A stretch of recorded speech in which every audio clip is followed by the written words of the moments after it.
NCP নয়, জুলাই সনদে স্বাক্ষরকারী দলগুলোই গণ অভ্যুত্থান ও জনগণ থেকে ছিটকে পড়েছে বলে মন্তব্য করেছেন জাতীয় নাগরিক পার্টির আহ্বায়ক নাহিদ ইসলাম। ঐকমত্য কমিশনের সঙ্গে আলোচনা চলবে জানিয়ে তিনি বলেন, জুলাই সনদ বাস্তবায়ন এবং এর আইনি ভিত্তির বিষয়টি স্পষ্ট হলেই তাতে স্বাক্ষর করবে এনসিপি। এ সময় সনদ স্বাক্ষর অনুষ্ঠানে আহত জুলাই যোদ্ধাদের ফ্যাসিবাদের দোসর বলায় বিএনপির স্থায়ী কমিটির সদস্য সালাউদ্দিন আহমেদকে ক্ষমা চাওয়ার আহ্বান জানিয়েছেন নাহিদ ইসলাম। রিপোর্ট করছেন নাবিল জাহাঙ্গীর। দীর্ঘদিন ধরে জুলাই সনদের দাবি জানিয়ে আসলেও শুক্রবার সনদ স্বাক্ষর অনুষ্ঠানে অংশ নেয়নি এনসিপি। শনিবার এ বিষয়ে তাদের অবস্থান জানাতে কেন্দ্রীয় কার্যালয়ে সাংবাদিকদের সাথে কথা বলেন দলটির নেতারা। লিখিত বক্তব্যে দলটির সদস্য সচিব আক্তার হোসেন জানান, জুলাই সনদ বাস্তবায়ন ও এর আইনি ভিত্তির বিষয়টি স্পষ্ট হলে তাতে স্বাক্ষর করবে এনসিপি। গতকাল জুলাই সনদ স্বাক্ষর অনুষ্ঠান আয়োজন করেছে অন্তর্বর্তীকালীন সরকার।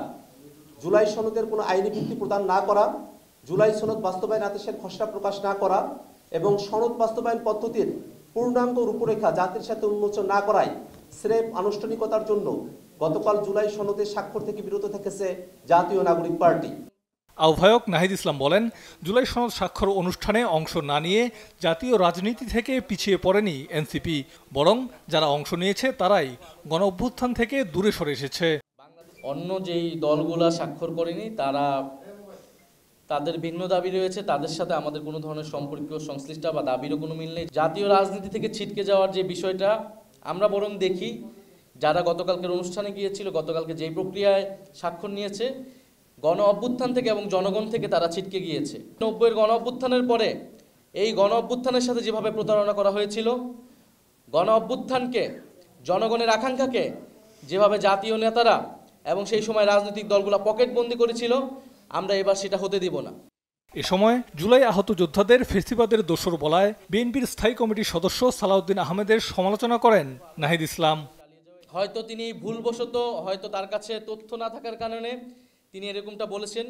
যেহেতু তিনি দীর্ঘদিন দেশে ছিলেন না, যেহেতু তিনি জুলাই অভ্যুত্থানের সময় দেশে ছিলেন না, রাজপথে ছিলেন না, সেহেতু হয়তো তিনি জানেন না যে কে রাজপথে ছিল, কারা লড়াই করেছিল, কারা বুলেটের সামনে দাঁড়িয়েছিল।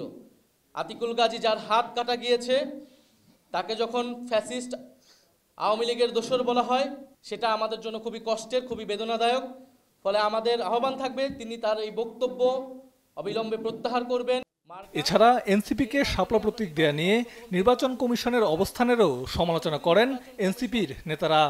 একটি সাংবিধানিক প্রতিষ্ঠান, তারা যদি আইন অনুযায়ী পরিচালিত না হয়, তারা যদি গায়ের জোরে বা অন্য কারো প্রেসক্রিপশনে। নাবিল জাহাঙ্গীর, বাংলা ভিশন, ঢাকা।